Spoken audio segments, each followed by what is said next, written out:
Aloha folks, and welcome to the Solar Coaster Road to NOLA film project.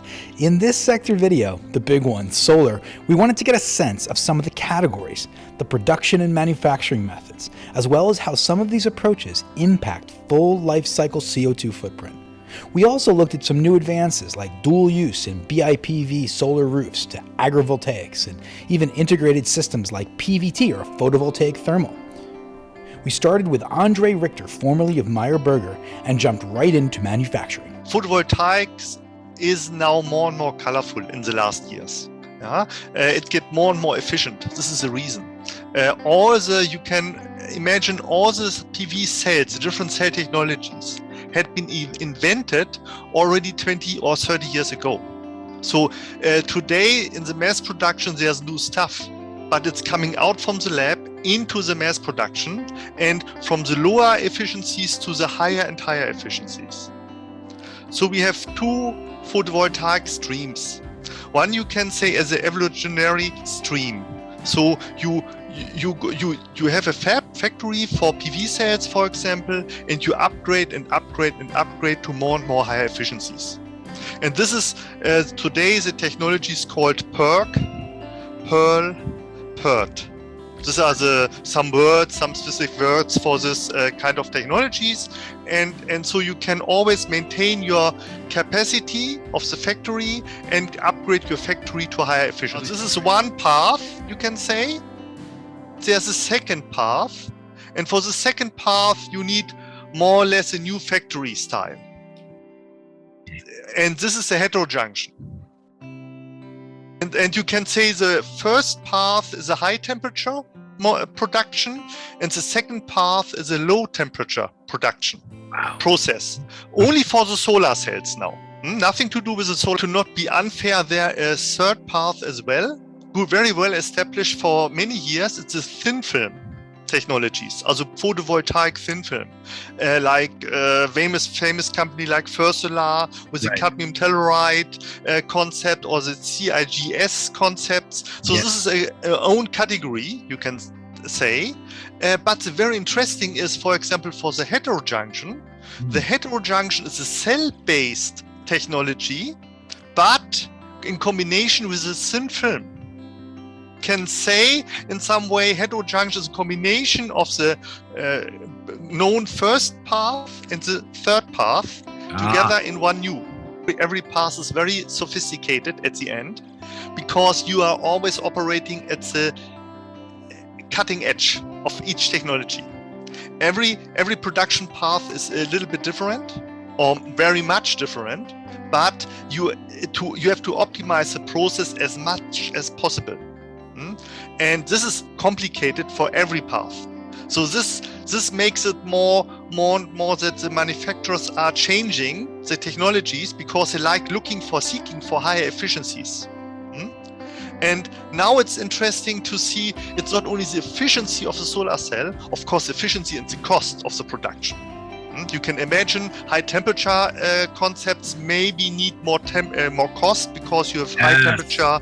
And temperature is energy and so on. This kind of study called LCA, Life Cycle Assessment, cradle to cradle. You see you see the mining of the materials, the copper and everything. You see the production processes, the transporting processes, the energy production of a cell, of a solar system, and then you see how to recycle the system or whatever. So if you see everything, this is very, very complicated. You can say the efficiency is the main driver for bringing the CO2 footprint down. And the efficiency is per square meter because you need per square meter or per area material. Doesn't matter what it is. And this is the energy consumption per area, you can say. And so if you get a higher efficient technology, cell technologies, then you get a higher efficient module, PV module, you get more energy during the lifetime, and at the end you get a lower CO2 footprint. It was certainly great to connect in with Andre and learn how the different types of PV are manufactured and their full CO2 character from cradle to grave. As he brought up recycling and end-of-life plan, we had a touch base with Chris Stern of Cascade Eco Minerals, the largest Sure. So, I mean, it's still kind of I wouldn't say it's infancy. We're kind of in an awkward teenage phase, as it were, where we're seeing modules come into us from domestic manufacturers. What we're trying to develop more of is, as modules start to come out of the field, we want people to know that we're here and that we're able to accept those and recycle those modules. And that's, one of the reasons that we're out here on these, educational circuits is to make sure people are aware that this is a service available to them today. So, I mean, where we see it going is we do have people recycling with us. I've worked with homeowners who just have a pallet of modules. I've worked with EPCs who want to send in several truckloads of modules, whether they're being decommissioned or just installation scrap from these new large ground mount installations. So where we see it going is there's going to be more modules coming out of the field. We touched on a buzzword in a previous conversation, Josh, but repanelization, where older ground mount, typically arrays, these large arrays are being basically upgraded, and new modules are being put in place for replacing modules that may or may not truly be at end of life. And so what we're seeing is a large uptick of modules coming out of the field, and really no process, no policy, nothing in place to handle those. And so we're trying to step up and fill what we see as a gap in the industry. Basically, we have anybody who's holding a module in the field they want to send in to us, we ask that they put it on a pallet and strap it down just like it would have been sent to them from the factory. Once those modules arrive to one of our facilities, the simplest piece is to remove the frame, any rail hardware, optimizers, microinverters that may be on that frame. We then take off the junction box and the connector wires, and we're left with a laminate. Now, that laminate is basically the glass, the cells, the wire, and the back sheet, and that's all held together by encapsulant. The first step really in the recycling process is to shred that into pieces roughly the size of your palm, about 4 inches square. We then grind up that material, and that starts to delaminate the structure. So we're seeing pieces of backsheet, cell material, the sections of wire, and then the glass all be separated through various proprietary methods, so that we're creating different bins of material, with our focus being on the glass, the solar glass that's coming out of the process. So that's basically how it works, is we're grinding and separating that material so that we're able to work with other recyclers, those who handle ferrous and non-ferrous metals, take our aluminum and our copper and our connector wire, and then we work with some other refiners, essentially, who take the cell material and the backsheet and process it through either cogeneration or chemical digestion to recover as much of the heavy metals and minerals from that material as possible. Like I mentioned, this process allows us to divert 100% of the module's content from the landfill. And yes, the refiners that we're partnered with are recovering those heavy metals and other minerals that are rare and that are valuable for use in new modules. So we're starting to see the first fledgling size of a true circular economy, which is something that a lot of people have been discussing. But as has come to light in the past few months even, there are issues with our supply chain that no one has really wanted to discuss for some time, and that have come to the fore recently about where the polysilicon is coming from. We're able to recover silicon in this process as well. And so ultimately, throwing modules in the landfill for any number of reasons may be the cheapest way of accomplishing that goal of disposing of your end-of-life modules, but it's kind of foolhardy to throw away all that material that could ultimately become a brand new solar module down the road.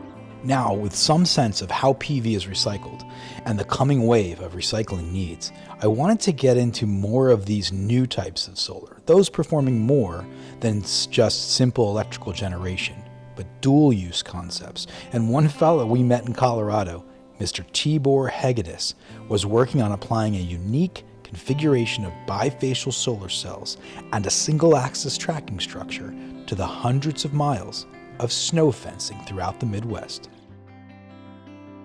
Typical snow fencing can kind of vary in height, but the ones that are kind of more prevalent in the U.S., and you kind of see them in like the Intermountain states like Wyoming, Colorado, and also in the Great Plains states, they can get up to 12 to 14 feet in height.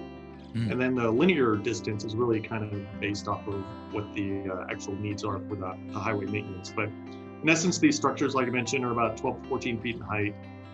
They have these horizontal wooden planks that kind of run across them and kind of like alternate between a plank and a gap. And so when you kind of look at it, it looks like maybe like a fence that leads to nowhere or encompasses, no specific property. But the way they're designed is that they're kind of set back from a roadway, usually about like 300 feet or so. And their intended purpose is to actually slow down wind-driven snow. And it causes this snowdrift to form in the backside or the leeward side of the snow fence, and basically keeps that snow from accumulating and getting onto roadways. And so state Department of Transportation utilize those structures to basically minimize the amount of plowing that they potentially would need to do during snowstorms. And then also when the wind starts to blow after a snowstorm, kind of keeps the snow from being pushed back onto the roadway. So that's in essence what the snow fence looks like. As far as the planks themselves, what we try to do with the lot more powered design is to basically get as close as we can to replicating the exact dimensions of an existing wooden snow fence or structural snow fence. And so our planks are actually composed of basically like a single row of your standard sized silicon solar cell. And then you just kind of stretch them out into just a linear one kind of plank of the plank itself. One of the design features that you kind of want in a snow fence, it's called structural porosity. So it's basically the amount of structure versus how many gaps there are. And the ideal is right around 50%. So you kind of want to have an equal amount of spacing as you do with 5,000 plus miles of snow fencing. There's a need for a lot more, but because it's expensive and it's an expense for these states, it's hard to get as many snow fencing miles out there as they want. And so it's at least 2x, I'd probably be multiples of that. And it's really just based off of planning from the state Department of Transportation side. Yeah. They have a budget that they need to operate in, and so if they had a wish list, I'm sure they could put up a lot more miles of that. I think right now where we're at, we actually just won a contract to test and evaluate our solar snow fence in Wyoming. And so what I think the State Department of Transportation are looking for is that, in essence, our structure is going to perform, at least in terms of the snow barrier capture capability, just like a wooden snow fence. And then on top of that, we'll be able to demonstrate the fact that it's able to generate electricity and it's a potential source of revenue as well. So kind of change the paradigm here in terms of just having a structure that's an expense and kind of make it more as an asset in terms of snow fencing. What a concept for solar. And this really shows what I love about this industry. Considering all the entrepreneurs adding value to existing industries with new products like this. And of course, everyone's favorite entrepreneur, Elon Musk, has taken a stab at the holy grail of dual use.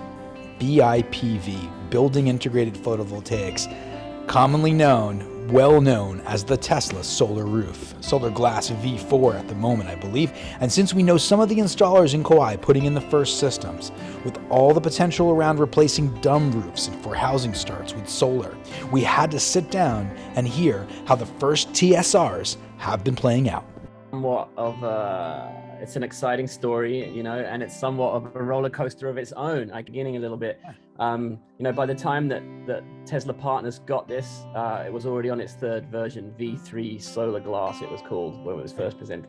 We have an extremely powerful sales team in Kauai, one of the best in the country, if not the world, at selling rooftop solar and solar products.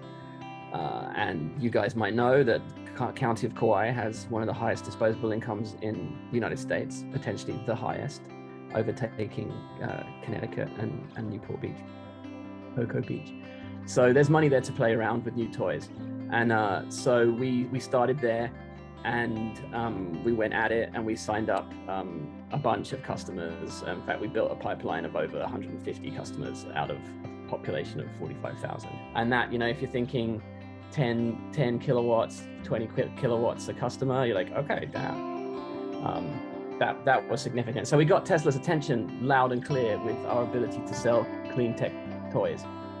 And we already had it through Powerball, but this one kind of doubled down on that. As Chief Revenue Officer, or people in my role driving revenue, in a transition to like an unknown endpoint, we're selling dreams, and we ourselves have to be extremely excited and motivated by those to keep driving towards the better future. That's that key problem for deployment in Hawaii is our traditional roof line is split pitch, multifaceted, many substructures. And so the more ornate and complicated the roof, the lower the output of the system is going to be. That will tessellate into certain roofs. You've got to make it quite small, right? Like, so it needs to look like a slate tile.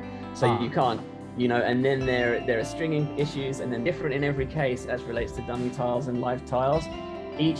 And that's why, you know, it's conceived for standardized, like mass-produced homes.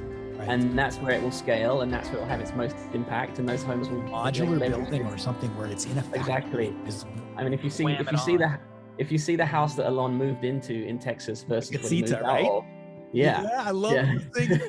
I love so that, and he put his own one on there because he was like, I don't believe this is so difficult. Let me install my own. And he did it himself. He got up there and did it.